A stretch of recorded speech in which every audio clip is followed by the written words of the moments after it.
Bismillahirrahmanirrahim. Assalamualaikum warahmatullahi wabarakatuh. Waalaikumsalam. Innal hamdalillah wa salli wa nusallimu ala rasulillah sayyidina wa habibina wa syafi'ina wa qurrati a'yunina wa maulana Muhammadin sallallahu alaihi wasallam ibni Abdillah wa ala alihi wa ashabihi wa man tabi'ahu ila yaumil qiyamah. Bishrah li sadri wa yassir li amri wa hlul 'uqdatam min lisani yafqahu qawli. Wa qala ta'ala a'udzu billahi minasy syaithanir rajim. Bismillahirrahmanirrahim. Syahrul Ramadan alladzi unzila fihi al-Qur'an hudan lin-nasi wa bayyinatin minal huda wal furqan. Shadaqallahul 'azim. Hadratul kiram wal muhtaram yang sama-sama kita hormati, para alim ulama, asatidz wal asatidzah, para sepuh, bini sepuh, bapak dan ibu, ikhwata iman, jamaah salat isya dan salat tarawih yang dimuliakan Allah. Puja dan puji syukur kita haturkan kehadirat Allah yang maha tinggi dan maha luhur. Alhamdulillah, Allah subhanahu wa ta'ala menyayangi kita dengan karunia kenikmatan yang dilimpah curahkannya. Satu di antara buktinya adalah ketika Allah berikan sekali lagi dan sekali lagi kesempatan bagi kita untuk menikmati jamuan iman di bulan Ramadan. Allah berikan usia yang panjang hingga kita bisa bersama-sama berjumpa dan sama-sama memakmurkan masjid Allah. Bahkan mungkin setiap kita menyibukkan diri untuk memperbanyak amaliyah ibadah di bulan Ramadan. Mudah-mudahan rasa syukur ini menjadi asbab di mana Allah Subhanahu wa taala kemudian menetapkan bahwa kita di antara hamba-hamba yang akan mendapatkan keberkahan, mendapatkan rahmat, mendapatkan ampunan, dan bahkan dimuliakan menjadi golongan orang-orang yang muttaqin. Bersyukur malam ini kita tiba di malam yang ke-13 dengan harapan mudah-mudahan kalau gambar Bapak Ibu sekalian itu sepertiga seharusnya sudah mulai kelihatan. Misalnya kita menggambar sebuah sketsa, maka paling tidak ada bayangan dan sketsa itu kemudian berwujud. Dan gambar akhir dari Ramadan jelas dalam Al-Quran dinyatakan la'allakum tattaqun, agar kita semua naik kelas dari yang hanya sekedar mukminun menjadi muttaqun, dari kalangan orang-orang beriman menjadi lebih tinggi, yakni orang-orang yang bertakwa. Bapak Ibu yang dimuliakan Allah, bayangkan orang beriman saja Allah nyatakan qad aflahal mu'minun. Beriman saja membahagiakan, beriman saja itu menjadikan kita hamba yang beruntung. Bagaimana kalau Allah kemudian mengarahkan kita untuk lebih naik tingkatannya, sekedar tidak beriman tetapi naik menjadi beriman sekaligus bertakwa? Maka Allah nyatakan sekali lagi wattaqullaha la'allakum tuflihun, berbahagia karena takwa. Bertakwalah agar kalian dibahagiakan. Cara bertakwa berbagai macam jalannya. Di antara yang bulan ini khususnya di bulan Ramadan kita dibebankan sebagai taklid dalam syariat Islam adalah melalui ibadah shaum. Ya ayyuhalladzina amanu kutiba alaikumusiyam. Dan ternyata kutiba dalam Al-Quran diulang 3 kali. Kutiba alaikumusiyam, kutiba alaikumul kitab, kutiba alaikumul qatlu.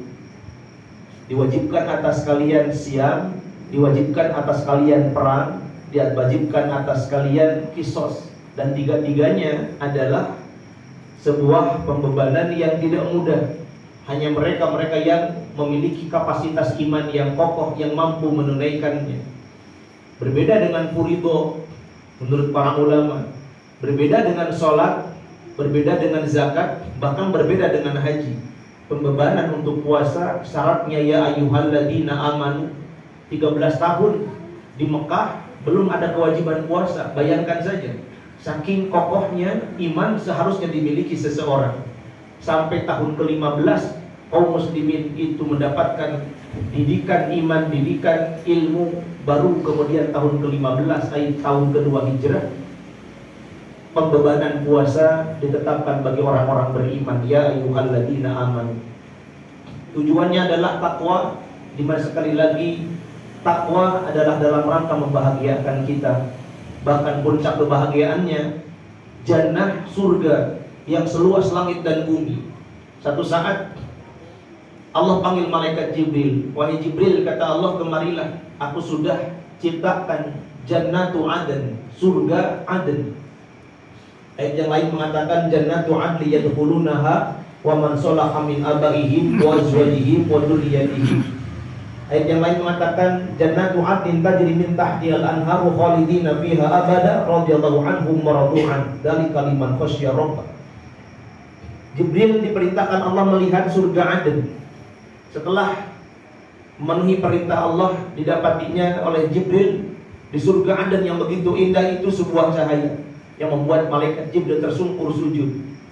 Jibril mengira bahwa cahaya yang ada, yang terlihat di surga Aden itu cahayanya Allah. Sebagaimana dulu Nabi Musa alaihissalam meminta diperlihatkan kepadanya Allah subhanahu wa ta'ala, tapi Allah katakan tidak, cukup cahayaku saja. Dan ternyata cahaya Allah saja membuat gunung itu hancur dan Nabi Musa alaihissalam pun jatuh pingsan. Dikira Jibril yang ada di surga Aden itu cahayanya Allah. Ternyata ketika Jibril tersungkur, rukuk dan sujud, ada yang memanggil Jibril, bangkitlah. Ketika dilihat ternyata yang indah, yang bercahaya, yang membuat Jibril tersungkur itu adalah senyumnya bidadari surga. Engkau ini siapa? Kata Jibril. Aku makhluk Allah, hurun 'ain, yang Allah siapkan untuk melayani hamba-hamba Allah yang mampu menahan hawa nafsunya, dan mereka itulah orang-orang yang bertakwa. Luar biasa, surga yang begitu indah hanya untuk diperuntukkan bagi kenikmatan puncak kebahagiaan orang-orang yang bertakwa. Balasan bagi ikhtiarnya merawat takwa. Dan sebaliknya, hamba Allah yang tidak bertakwa, mereka yang membangkang dari perintah Allah subhanahu wa ta'ala, tidak menjadi hamba yang sesungguhnya, neraka dengan segala kengeriannya juga dijanjikan Allah sebagai ancamannya. Hadirin ma'asyiral muslimin, betapa banyak Allah gambarkan uraian-uraian dalam Al-Quran tentang tanda-tanda orang-orang yang bertakwa. Yu'minuna bil ghaib, percaya kepada yang ghaib, terlihat ataupun tidak ada pilihan kecuali kita mengatakan iman kita kepadanya. Termasuk pahala dan ancaman siksa. Kalau semua orang tahu betapa pahala yang dijanjikan Allah dengan ibadah di bulan Ramadan, misal pahala membacakan ayat-ayat suci Al-Quran 1.027.000 huruf menurut Imam Syafi'i. 1.027.000 huruf, setiap hurufnya Nabi katakan 10 kebaikan yang Allah janjikan di luar Ramadan. Bagaimana kalau di dalam bulan Ramadan sampai 70 kebaikan? Sehingga kalau kita bisa berhitung dengan alat matematika kita, tidak kurang dari 70 juta kebaikan yang Allah berikan kepada orang yang menghatamkan Al-Quran di bulan suci Ramadan. Maka tertariklah para sahabat, tertariklah para ulama. Dalam biografi Imam Syafi'i, muridnya menguraikan, Imam Syafi'i sampai menghatamkan 2 kali hataman Al-Quran setiap harinya. Malam 1 kali dan di siangnya 1 kali hataman Quran. Saking nikmatnya mereka dengan janji Allah yang disiapkan untuk orang-orang yang mengimani Al-Quran dan caranya membacakannya. Yu'minuna bil ghaib, yuqimuna shalah, wa mimma razaqnahum yunfiqun. Allah juga janjikan orang-orang bertakwa yang diberikan anugerah kenikmatan ibadah yang hadiahnya adalah surga. Yunfiquna fisarra wal dharra, mereka yang bersedekah kan lapang maupun sempit. Mereka juga yang mampu menelan amarah, bukan mengungkap atau mengumbar, tetapi justru kadhiminal ghaidha. Al-ghaidh itu puncaknya marah, kadhimin artinya menelan. Ketika terjadi sesuatu yang membuat kita layak dalam tanda petik untuk mengungkapkan kemarahan.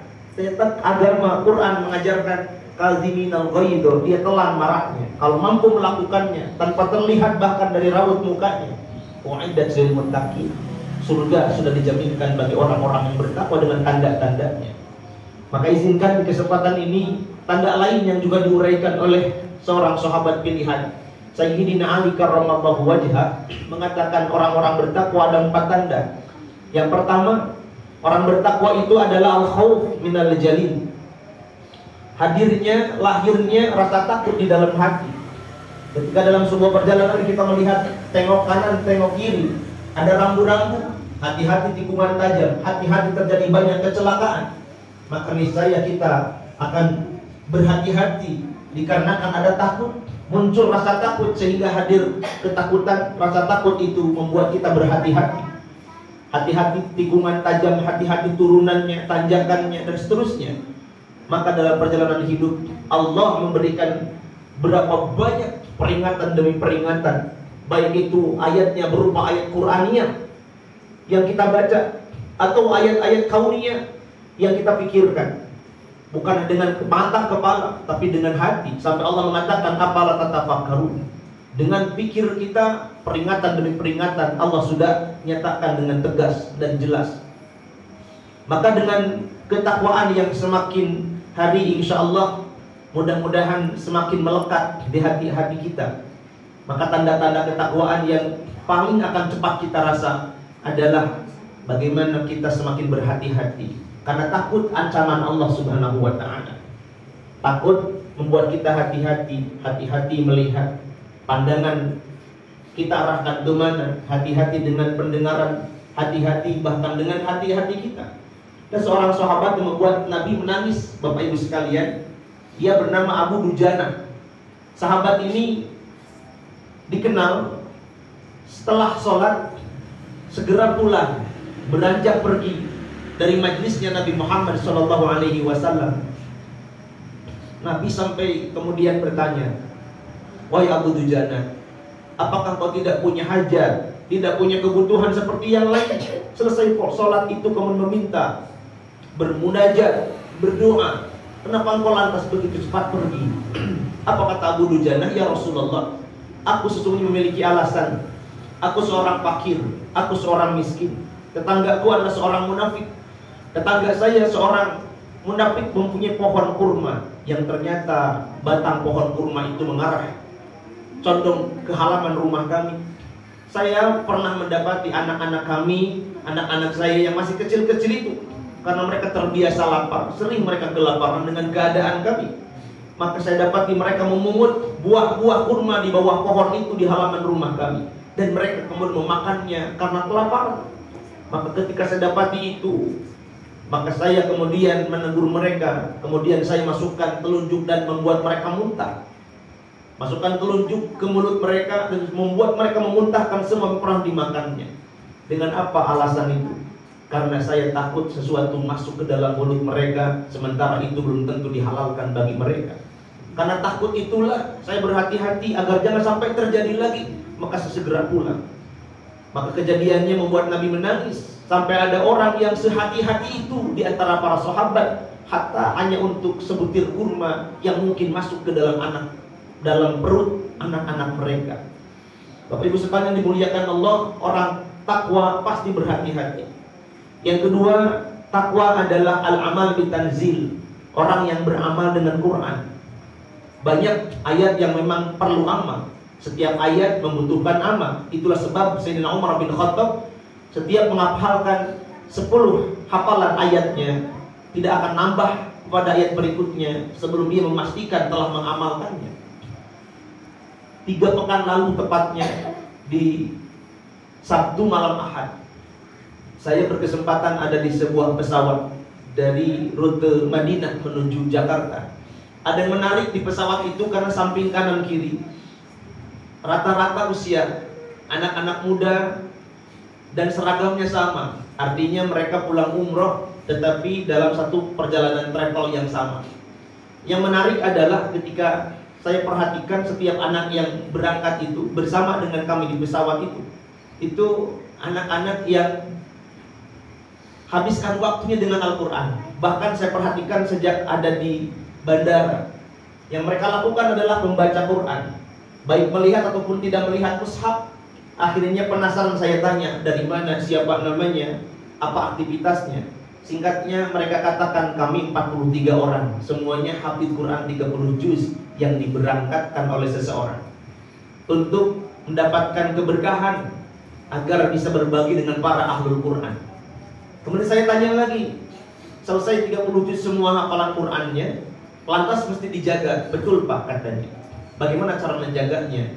Maka setiap hari mereka katakan, kami tidak boleh kurang dari 5 juz Al-Quran untuk dibaca di luar kepala mereka. Ai murojaah hafalan mereka itu di luar Ramadan, dan itu adalah di luar tanah suci.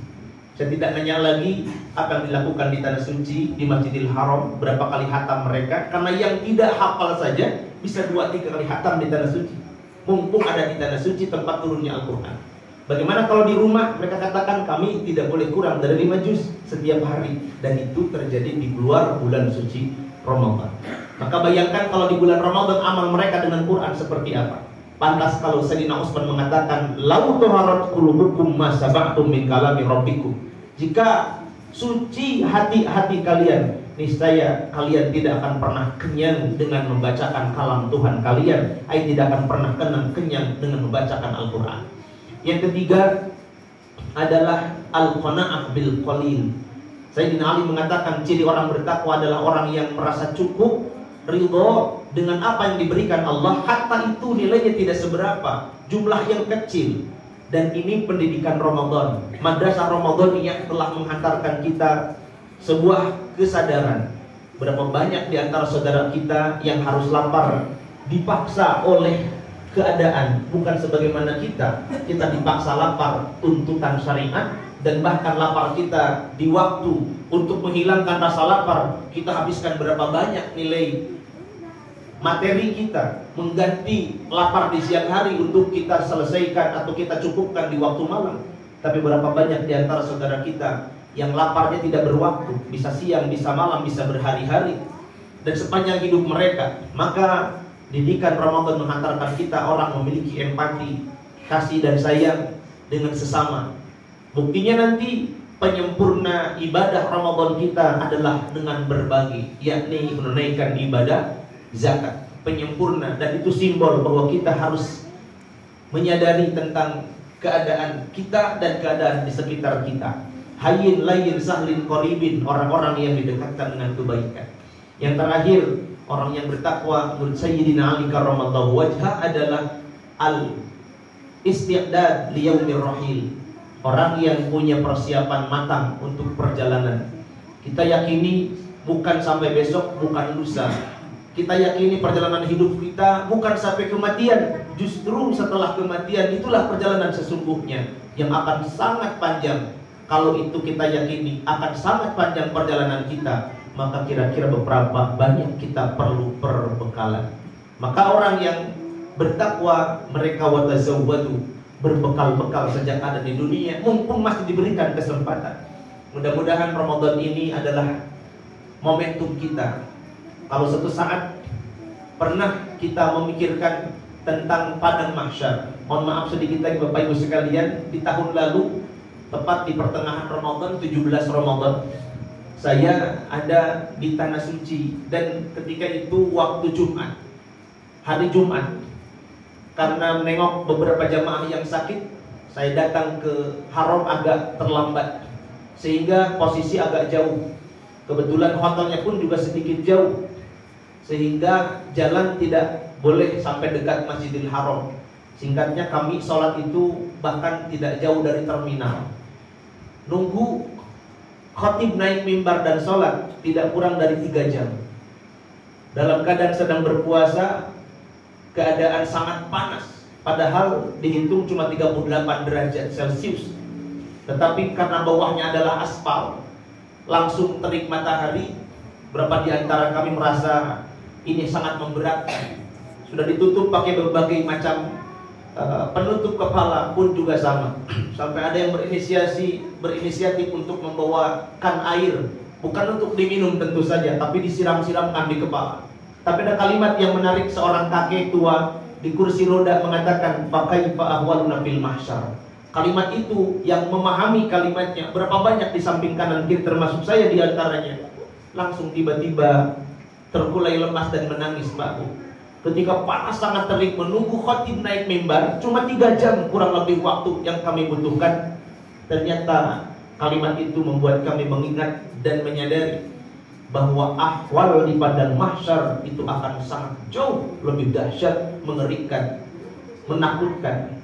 Dan pada waktu itu 3 jam, terik 38, di bawahnya mungkin bisa ditutupi dengan alas. Bayangkan kalau itu terjadi di padang mahsyar, maka berapa banyak bekal yang harus kita siapkan. Mudah-mudahan sedekah Bapak Ibu malam ini dan lusa kemarin, mudah-mudahan kata Nabi, setiap kita nanti akan bernaung di padang mahsyar di bawah payung-payung sedekahnya. Semoga sedekah-sedekah kita adalah payung yang menaungi kita, menyelamatkan kita di padang mahsyar, yang akan membuat kita hari ini semakin bersemangat dalam menaikkan amal ibadah terbaik di bulan Ramadan. Barakallahu li wa lakum wa lakum minkum. Wassalamualaikum warahmatullahi wabarakatuh.